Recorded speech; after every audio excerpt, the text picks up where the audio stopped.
దేవునికి స్తోత్రం, దేవునికి మహిమ కలుగును గాక. ప్రకటన గ్రంథం 13వ అధ్యాయము పార్ట్ 4 అంటే 4. తప్పనిసరిగా అందరు కలిసి సబ్స్క్రైబ్ చేసి, షేర్ చేసి, లైక్ చేయండి.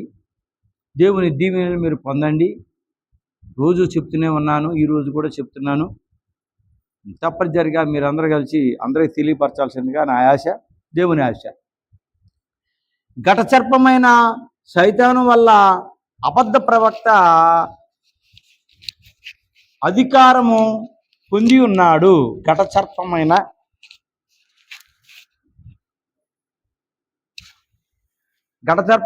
సాతాను వల్ల, సర్పము సాతానికి ఒక రూపాలు కాదులేండి, చాలా రూపాలు ఉన్నాయి. ఇందులో అతనికి కావాల్సింది మెయిన్ సర్పం, పాము రూపం అతనికి మెయిన్. ఎందువల్లంటే ఆ రోజున అవ్వముని మోసం చేసింది పాము రూపంలోనే వచ్చి మోసం చేశాడు. అందుకని మేను రూపం పాము. సైతాను వల్ల అబద్ధ ప్రవక్త అధికారము పొంది ఉన్నాడు. ఈ సైతాను వల్ల అబద్ధ ప్రవక్త అంతక్రీస్తు పరిపాలన 13వ అధ్యాయము పార్ట్ 3తో ఆగింది. ఇప్పుడు అబద్ధ ప్రవక్త పరిపాలన వచ్చింది. 3.5 సంవత్సరాలు అధికారము పొంది ఉన్నాడు. సాతాను దగ్గర అన్ని అధికారాలు పొంది ఉన్నాడు.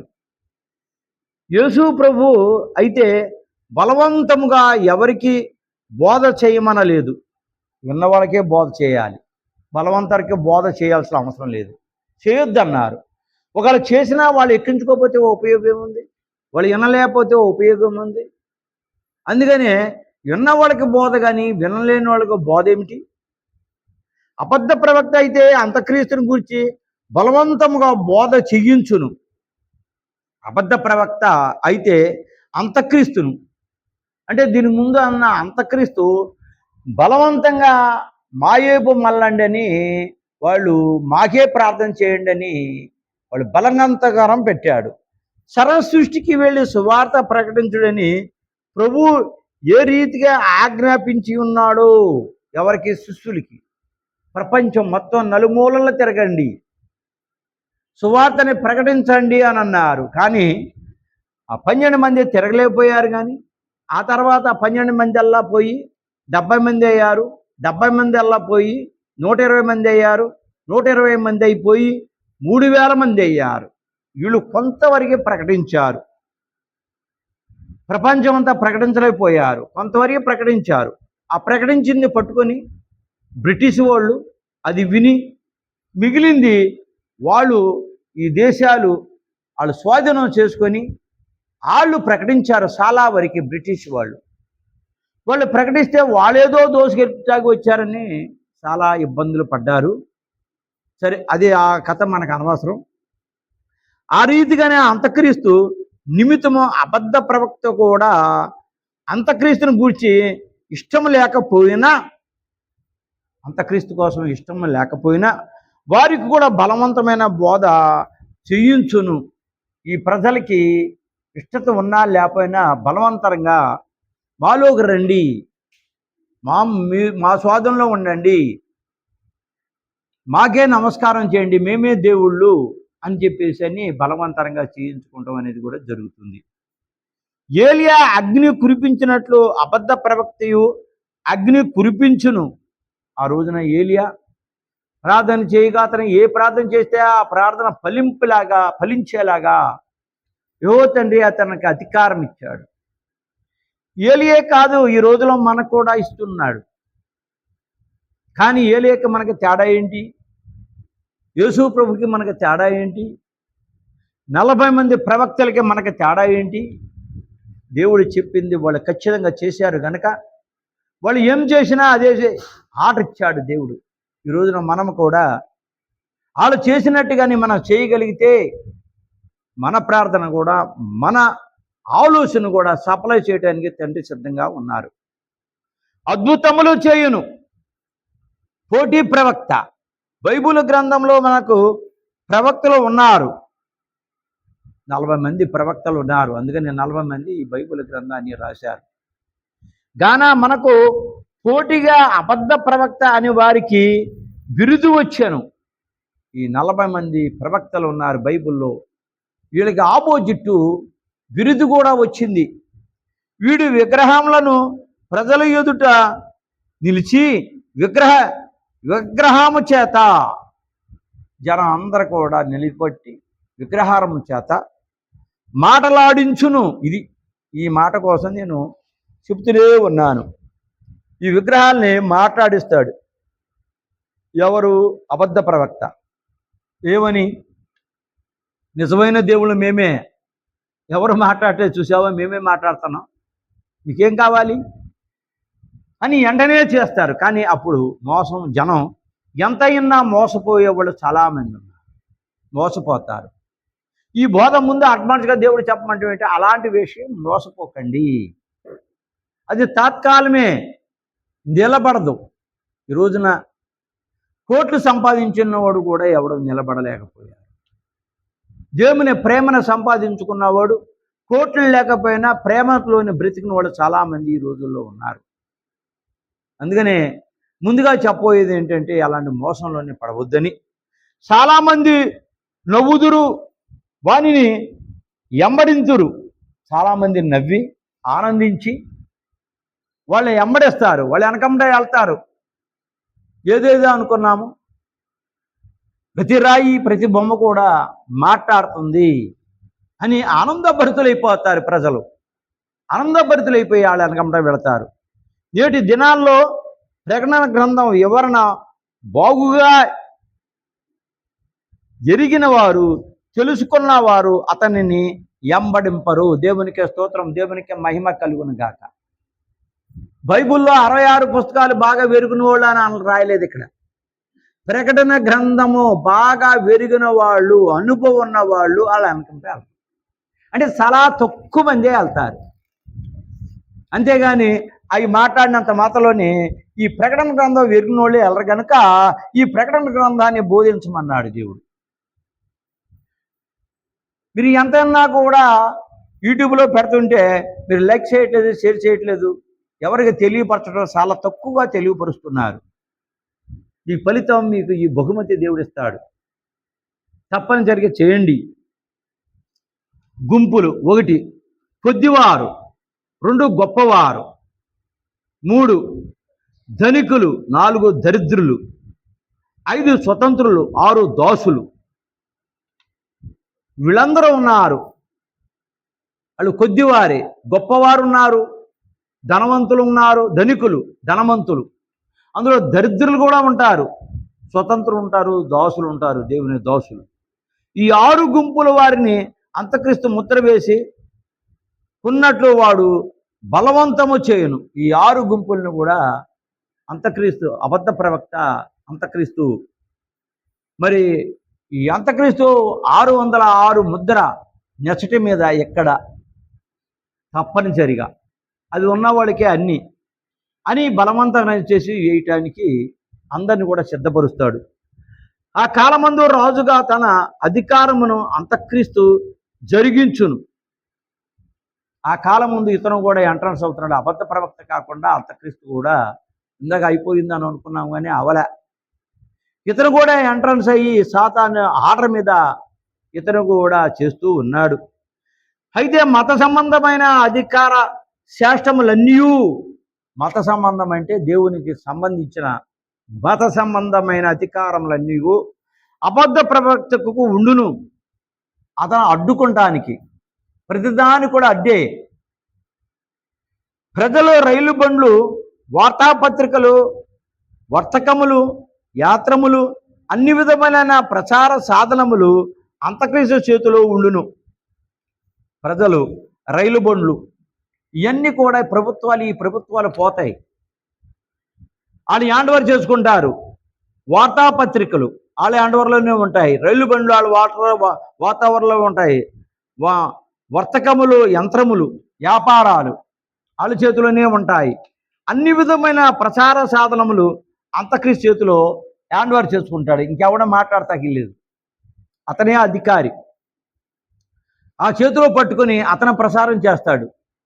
క్రీస్తునందు ఉన్న విశ్వాసుల అలబడు బోధించును కానీ దేవుడు విశ్వాసులకు అంతక్రీస్తు అబద్ధ ప్రవక్త కప్పలకు తెలియని ఆహారము వారికి పెట్టును. ఆహారము పెట్టును, ఆహారము కాదు, ఆహారం. వీళ్ళు తెలియకుండా దేవుని బిడలకి బోధించే వాళ్ళకి అప్పుడు సీక్రెట్గా ఆహారం పెడుతూ ఉంటారు. యోహాను సువార్త 4వ అధ్యాయంలో యేసు ప్రభు మీకు తెలియని ఆహారము నాకున్నదనెను. యోహాను సువార్త 4వ అధ్యాయంలో యేసు ప్రభు మీకు తెలియని ఆహారము నాకున్నదనెను. యేసు ప్రభు అంటున్నాడు, మీరు తినే ఆహారం కాదు, నాకు ఆహారం ఉన్నది. ఒక చోట ఏమంటున్నాడు, నేను చెప్తే వాక్యమే నా ఆహారం అంటున్నారు ప్రభు. అలాగే ఆహారము కూడా లేకుండా రాత్రులు పగులు తండ్రి మాటలు విని తండ్రి పద్ధతులను అమలంబించి ఈ లోకంలో సాధ్యమైనంత వరకు ఎక్కువ ప్రార్థన చేసి వాక్యాన్ని బోధించగలిగారు. అయ్యగారు రాశారు ఒక పాట, ఏమనంటే, నాకేమీ కొదువా నాదోడుండా ఇక శ్రీకారుండగు దేవుడే నా శ్రేష్ఠ పాలకుడు నా యోకారక్షకుడు. నాకేమీ కొదువా నాదోడుండా ఎన్నటికైనా ఎండనటి చన్న పసిక వంటి తరుగని సదుపాయంబుల్ నాకెన్నో చేయును గనుక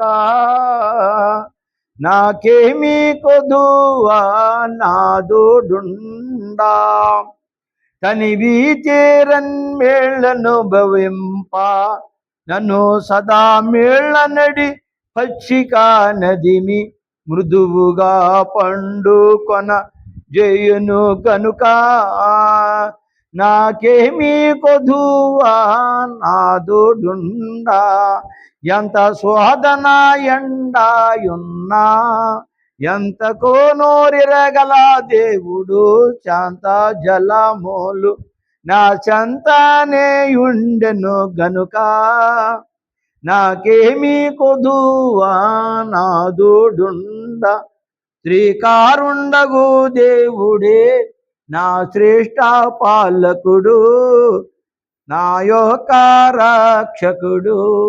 దేవునికి స్తోత్రం, దేవునికి మహిమ కలుగును కాక. ఈ వచనము 7 ఏళ్ల శ్రమ కాలంలో నెరవేరును. నాకేమీ కొదువా, నాకు నాదుడు ఉండగా నాకేమీ బాధ. ఇది 7 ఏళ్ల శ్రమలో అంతక్రీస్తు అబద్ధ ప్రవర్త పెట్టే శ్రమల్లో నిజమైన విశ్వాసం కలిగిన వాడు ఉంటే నాకేమీ కొదువా, నా దేవుడు నాకు ఉండగా అన్న ఈ పాటకి అర్థం అప్పుడు నెరవేరుతుందని రాశారు. ఏలియా కొరకు దేవుడు కాకిని పంపి ఆహారముని వడ్డించిన సంగతి యెజెబెలుకు తెలియదు. ఆ రోజులోని అహాబు రాజును యెజెబెలు ఉన్న కాలంలో ఏలియాకు కాకిలతో రొట్టెలను ఆహారం పంపించిన సంగతి వీళ్ళకి తెలియదు. 7 సంవత్సరముల శ్రమకాలంలో విశ్వాసులైన వారిని దేవుడు విడిచిపెట్టరు. ఆ రోజుల్లోని విడిచిపెట్టలేని దేవుడు ఈ రోజులు కూడా విశ్వాసము నమ్మకంకు ఉన్న విశ్వాసుల్ని ఆ 7 ఏళ్ల శ్రమల్లో కూడా విడిచిపెట్టకుండా అలాగే ఆహారాన్ని సమృద్ధిగా పంచిపెడతారు. అంతక్రీస్తు రాగానే 666 సంఖ్య వెల్లడిలోనికి వచ్చును. ఇప్పుడు వరకే ఎవరికి తెలియదు, క్రైస్తవులకి తప్ప బయట వాళ్ళకి తెలియదు. ఇప్పుడు అతను అంతక్రీస్తు ఎప్పుడైతే వస్తాడో 666 ముద్ర బయటకు వస్తుంది. అంత్యక్రీస్తు అని తెలుసుకొనుటకు మనిషి పేరు ఉండును, అంతక్రీస్తుతను అని తెలుసుకోగలరు. ఆ పేరు మీద అంకెలు ఉండెను. ఆ అంకెలన్నీ కూడిన ఎడల 666 వచ్చెను. ఆ పేరు అంతక్రీస్తు పేరు, అతని పేరు బయలుపడ్డ తర్వాత ఆ పేరుకున్నాయి మొత్తం అంతా కూడితే ఈ నెంబర్ వస్తుంది. అని తెలుగులోని 56 అక్షరములు ఉన్నవి. మన తెలుగులో లైన్ ప్రకారంగా లెక్కించిన అనగా అక్షరముల వరుసలోని అంకె ప్రకారము అన్ని అక్షరములను లెక్కించిన ఒక సంఖ్య వచ్చును. ఈ అంకెలన్నీ లెక్కేస్తే లాస్ట్కి వచ్చేటప్పటికి సంఖ్య ఒకటే వస్తుంది. అలాగే నీరో చక్రవర్తి పేరునకు 666 సంఖ్య వచ్చును. పెళ్లి కుమార్తె సంఘము ఎత్తబడి వెళ్ళిపోయిన తర్వాత ఎవరి పేరునకు 666 సంఖ్య మొత్తం వచ్చును అతడే అంతక్రీస్తు. ఎవరైతే పేరు వస్తుందో అతనే అంతక్రీస్తు. 7 సంవత్సరంలో శ్రమ కాలంలో అనేక పేర్లు చూసిన ఎడల 660 నెంబరు వచ్చును. ఆ పేరు మీద 666 నెంబరు వచ్చును. కానీ అంతక్రీస్తు రాజ్యాంగము కలిగిన వాడే ఉండును. అతని రాజ్యము తెలివైన వాడు, జ్ఞానమైన వాడు కలిగి ఉండును. సాతాను చేత శక్తి నొందిన వాడే ఉండును. సాతాను శక్తి పూర్తిగా ఇతను తీసుకొని ఇతను పరిపాలన పరిపాలిస్తూ ఉంటాడు. ప్రతి వస్తువు ప్రతి అధికారం చేత పట్టుగలవాడై వాడు అంతక్రీస్తు. ప్రతి వస్తువు మీద, ప్రతి జనం మీద, ప్రతి విషయం మీద ఆంచి పట్టుగలిగిన వాడు, జ్ఞానమైన వాడు. సాతాను జ్ఞానం అంతా ఇతని దగ్గరే ఉంటుంది. నేటి దినాల్లో వస్త్రములపై అగ్గిపెట్టి మీద, ప్రతి వస్తువుల మీద రాజమందిరం ఎట్లా ఉన్నదో అలాగే అంతక్రీస్తు ముద్రలు కూడా ఉండును. ఈ రోజులైతే డబ్బుల మీద, అమ్మే వస్తువుల మీద, అన్నిటి మీద రకరకాలమైన అచ్చు ఉన్నది. కానీ ఆ రోజున ఇంకెవరిది ఉండదు. అంతక్రీస్తు ముద్ర ఒకటే ఉంటుంది. అది ఉంటేనే అవి చెడుతి, లేకుంటే చల్లవు. డబ్బులు మారిపోతాయి, రూపాయలు మారిపోతాయి. మనం రాసుకునే సబ్బు, బిస్కెట్లు మొత్తం అన్నీ కూడా అంతక్రీస్తు ముద్రే ఉంటుంది. అది ఉంటేనే అమ్మాల, అది ఉంటేనే మారుతుంది రూపాయి, మొత్తం మారిపోతాయి. అతని వీటన్నిటి మీద అధికారం ఉండును. అతనే అంతక్రీస్తు. అప్పుడే మనం గుర్తుపెట్టుకోవాలి అంతక్రీస్తు వచ్చాడు అని.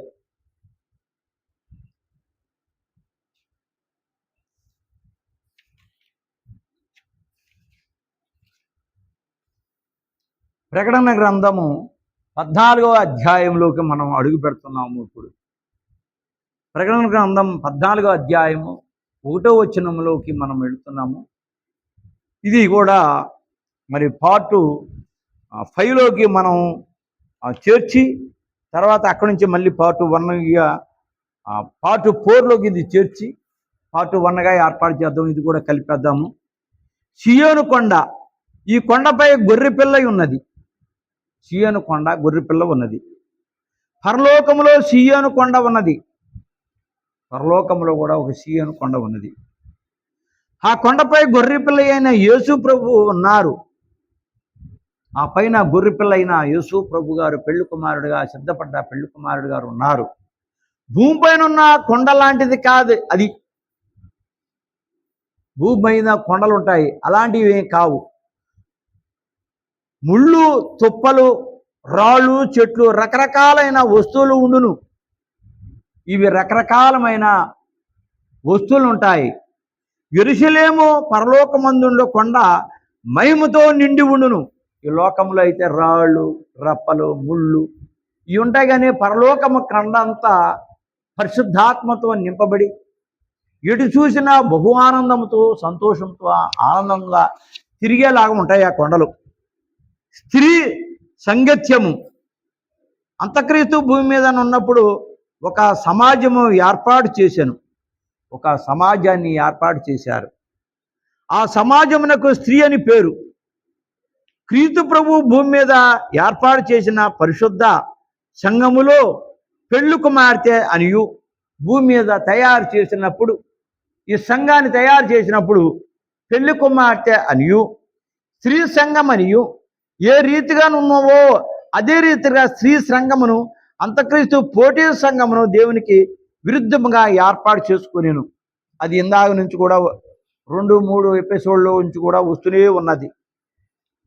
పోటీ సంఘాలు, పోటీ వధువు సంఘము, పెళ్లి కుమార్తె వరుసలోకి వచ్చిన వాళ్ళు అందరూ కూడా ఒకదానికి ఒకటి పోటీగా అంతక్రీస్తు ఏర్పాటు చేస్తాడు.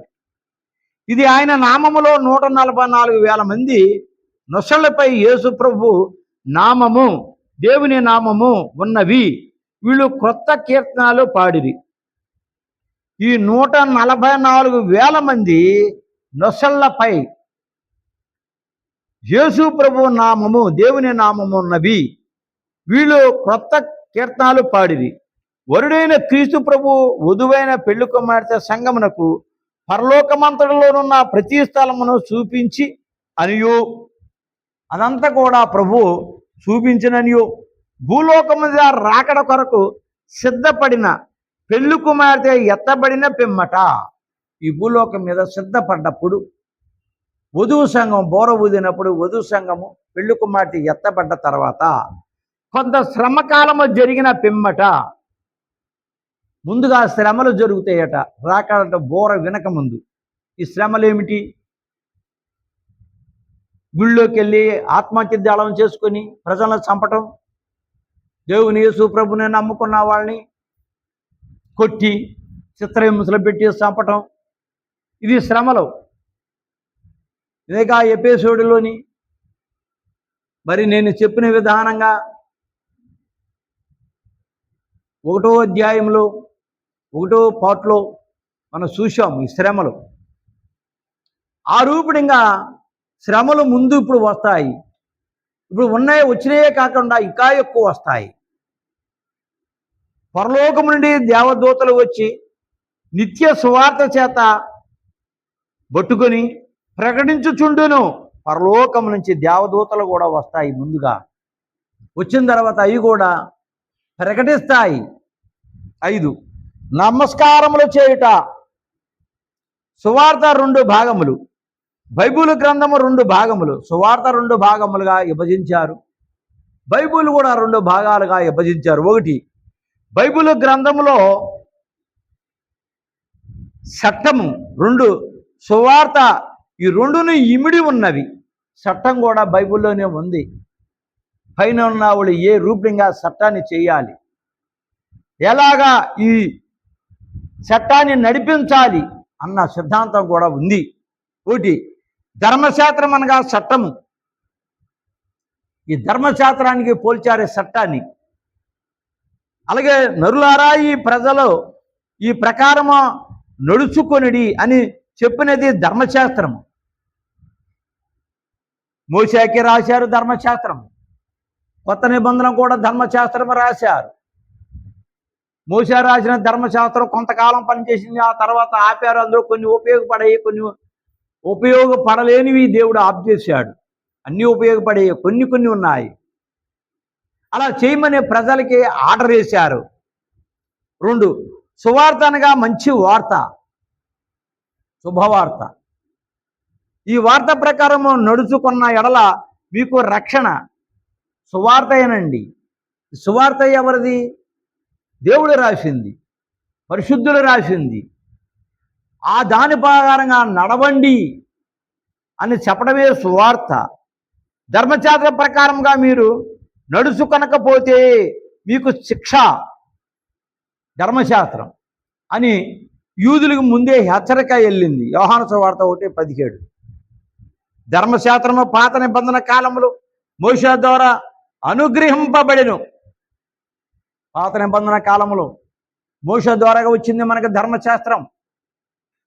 అయితే నూతన నిబంధన కాలము యేసు ప్రభు ద్వారా సువార్త అనుభవం అనుగ్రహించబడిను.